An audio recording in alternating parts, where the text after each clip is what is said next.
Tonight, a lot of people are going to walk outside and pretend they just happened to notice the sky. They'll say they were taking the trash out, checking the weather, locking the car, bringing something in from the porch. But that won't be the full truth. The full truth is that some nights feel larger than the calendar says they should. Some nights make you pause in the middle of your routine and wonder why everything familiar suddenly feels easier to read. That is what makes the pink full moon of 2026 different. It is not because the moon is about to turn pink. It is not because the universe is trying to scare you. It is because this moon arrives at the exact moment when the world outside has stopped hesitating. And that tends to do something to the people living under it.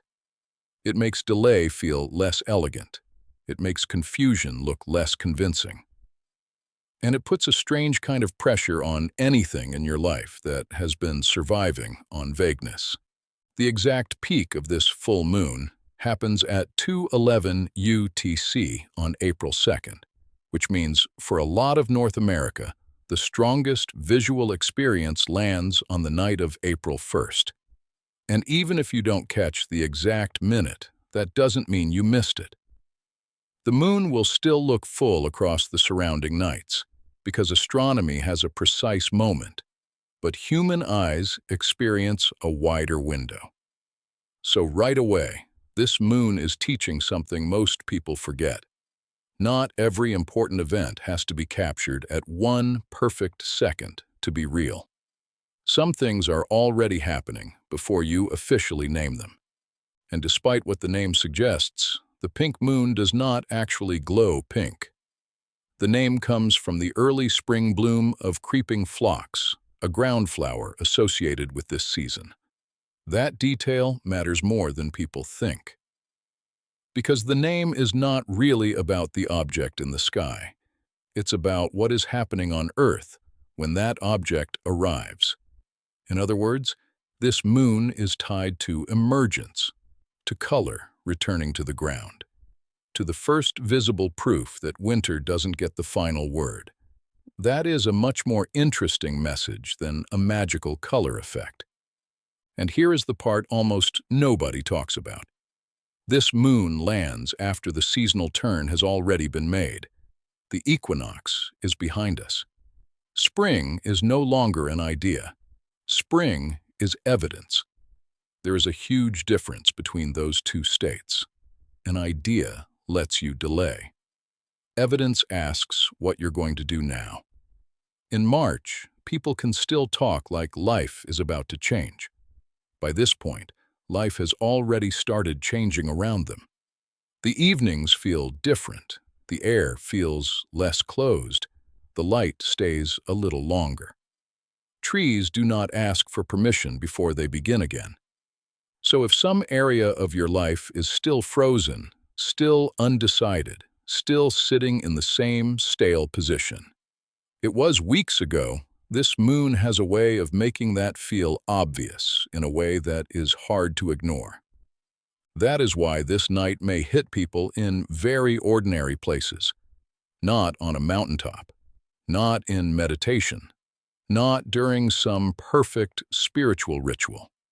It may hit while you're standing by the sink with one light on in the kitchen, while you're folding laundry and thinking about a message you still haven't answered, while you're sitting in your parked car for an extra 3 minutes because going inside means going back to a life you know needs adjusting, while you scroll past the same kind of content that used to distract you and suddenly feel nothing, while you hear yourself say, "I'm just tired," and realize that tired is not the whole story anymore. This is how a lot of real turning points begin. Quietly, in rooms you know well, right in the middle of routines that can no longer protect you from yourself. That is why I would describe this moon as an exposure point. Not exposure in the dramatic sense, exposure in the photographic sense. The light changes, and details that were always there become impossible to miss. A crack in the wall, dust on the shelf, the expression on someone's face, the state of your own room, the state of your own life. A lot of people think awakening is supposed to feel like elevation. Sometimes it feels like better lighting. Sometimes it feels like the moment you can no longer mislabel what is happening. You stop calling distance timing. You stop calling dread overthinking. You stop calling a dead-end pattern a complicated phase. You stop calling your own silence peace when it is actually fear mixed with delay. And because this is a full moon, it happens in public. That matters. Everyone under this sky gets the same moon, but not the same revelation. One person looks up and feels relief. Another feels pressure. Another feels grief. Another suddenly wants to clean the entire house. Another wants to text someone they miss. Another realizes they do not miss the person at all. They miss the version of themselves they used to be around that person.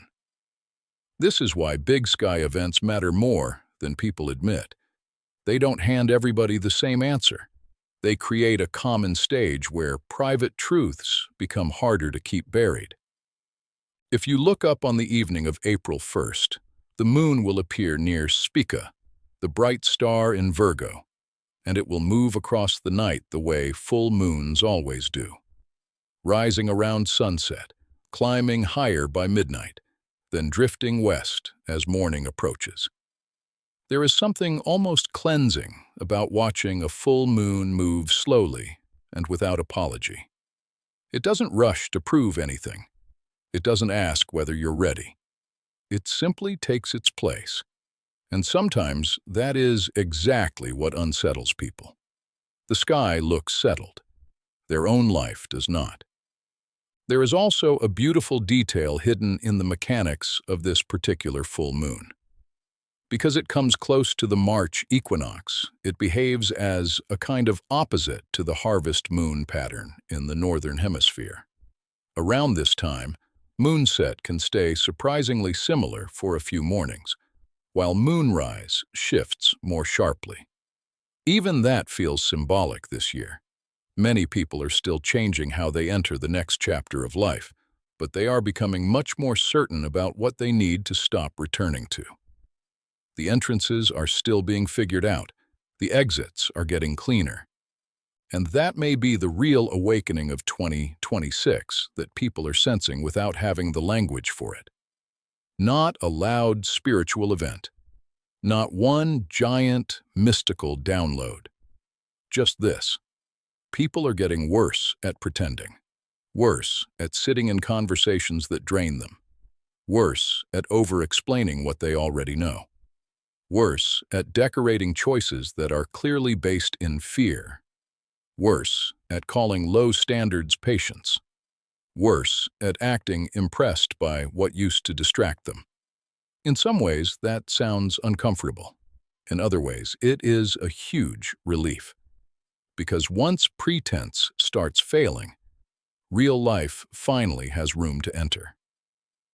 Think about how many people have spent the last few months in a kind of emotional waiting room, not fully leaving, not fully beginning, not fully committing, not fully telling the truth. They've kept one foot in an old version of themselves and one foot in a future they claim to want. That split drains more energy than most people realize. It makes simple tasks heavier. It makes weekends less restful. It makes joy feel less available. It makes motivation come and go in short bursts. And then a night like this arrives, and for no dramatic reason at all, the split starts feeling unbearable. Not because the moon caused it, because the moon lit up what was already costing too much. This is where people usually make a mistake.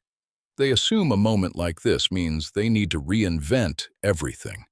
They start reaching for extreme decisions, giant declarations, dramatic endings, impossible promises. But most real change does not begin with spectacle. It begins with accuracy. It begins when you say very quietly and very clearly, "This is the part that no longer fits. This is the standard I lowered too many times. This is the habit that has been quietly weakening my self-respect. This is the relationship dynamic I keep calling temporary, even though it has become normal. This is the dream I keep talking about while arranging my days in a way that makes it almost impossible." That is why I do not think the strongest way to use this moon is to make a long list. I think the strongest way is to identify one area of life where the truth has become embarrassingly obvious and do one thing that aligns with it before this feeling fades back into routine. One thing. Clean, visible, undeniable. Send the email, remove the app, cancel the plan, set the boundary, open the account, put the object away. Delete the draft you only keep because it makes you feel like you are still trying. Replace a fantasy move with a real move. That is how people change under skies like this. Not by feeling everything at once, but by refusing to keep carrying one thing they no longer need. And let's talk about the emotional side for a second, because full moons do have a way of stirring what has been sitting low in the system. But stirred emotion is not automatically sacred. Sometimes it is just overdue. You might feel sad tonight and realize it is not because something is ending, but because you have known for too long that it should. You might feel restless and realize it is not anxiety about the future. It is frustration with your current level of honesty. You might feel a sudden tenderness for your own life because you finally see how hard you have been trying to survive inside arrangements that are too small for who you are becoming.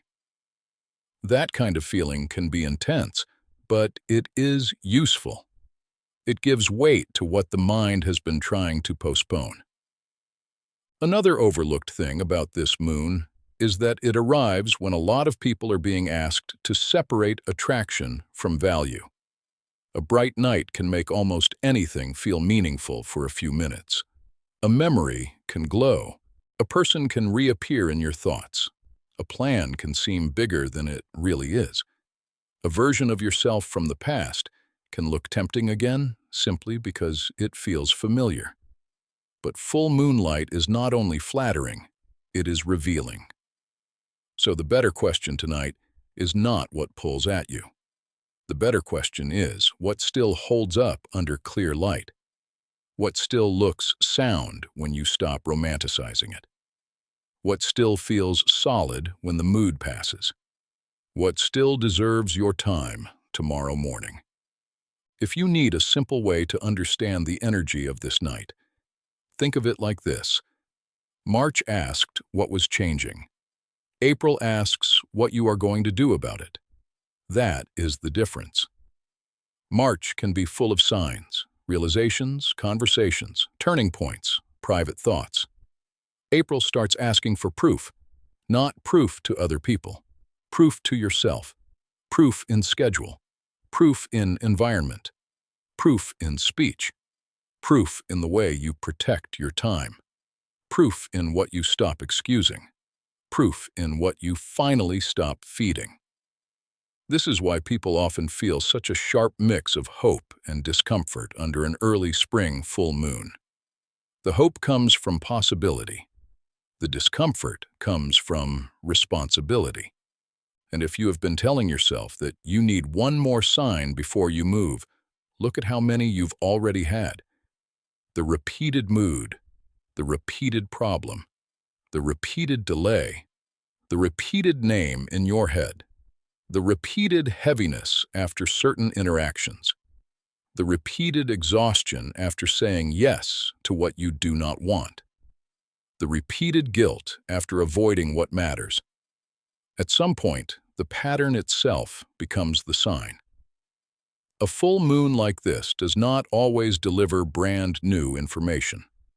Sometimes it simply removes your last excuse for acting like the old information was not enough. Even the name pink moon carries a lesson if you look closely. The color belongs to the season, not to the moon itself. That means the meaning of the moment is not floating somewhere out there. It is grounded in what is blooming, thawing, returning, and pushing through where you actually live. So if you want to understand this moon, look at your own life the way nature works in spring. What is beginning because it is ready, not because conditions are perfect? What is coming up because it cannot stay buried? What is softening after being shut down for too long? And what still has no life in it, no matter how many chances you've given it? The reason so many people may call this the biggest awakening of 2026 is not because everybody is about to become enlightened overnight. It is because this year seems to be stripping away tolerance for half living, half commitment, half truth, half effort toward what actually matters, full energy toward what does not.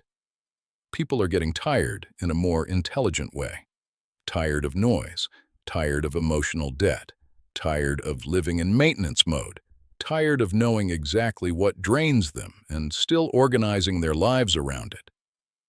When that kind of tiredness matures, it stops sounding like complaint. It starts sounding like direction. So if this moon finds you emotional, fine. If it finds you thoughtful, fine. If it finds you standing outside longer than usual with your phone in your hand and no real desire to check it, fine. If it finds you relieved because something inside you has finally stopped trying to force what is not working, even better. You do not need a dramatic reaction for this night to matter. You only need a truthful one. And truth does not always arrive in eloquent language. Sometimes it arrives as a sentence so plain you almost overlook it. I don't want this anymore. I can't keep doing this the same way. I already know. I'm ready to stop dragging this out. Later in April, the sky will keep moving. Mercury will be especially visible around April 3rd, and the Lyrid meteor shower will peak later in the month. I mention that because it is a reminder that this moon is not a lonely event. It is part of a larger season of motion, attention, and forward shift in the sky above us. Life works like that too. One clean realization prepares the next one. One honest act creates space for the next act. Momentum rarely begins as a sprint. More often, it begins as one decision that stops you from leaking energy in 10 different directions. So tonight, when the moon comes up and people start calling it a portal, maybe the best way to understand that word is this. A portal is a moment that makes your old way of moving feel too small. A moment that does not force a transformation, but does make delay feel heavier than action. A moment when the outside world becomes so clear that your inside world has to answer somehow. That answer does not have to be loud, but it should be real, because the truth is, this moon is not here to entertain you. It is here to sharpen the picture, to show you the gap between what you keep saying and what you keep choosing, to show you where your life still has spring in it and where it is long past time to stop expecting bloom from dead ground. That is the thing no one is talking about. This is not just a beautiful night. It is a measuring night. A night that quietly asks whether your life is matching what you already know. And if you do nothing else under this pink full moon, do this. Before the night is over, make one decision that your future self will not have to retranslate. Something clear, something clean, something that does not depend on your mood tomorrow. Let the moon move on, let the night pass, let the week continue. But do not walk away from clear light empty-handed. Because this is how real change often begins. Not with a miracle, not with a speech, with a moment of clean seeing, followed by one move that proves you meant it.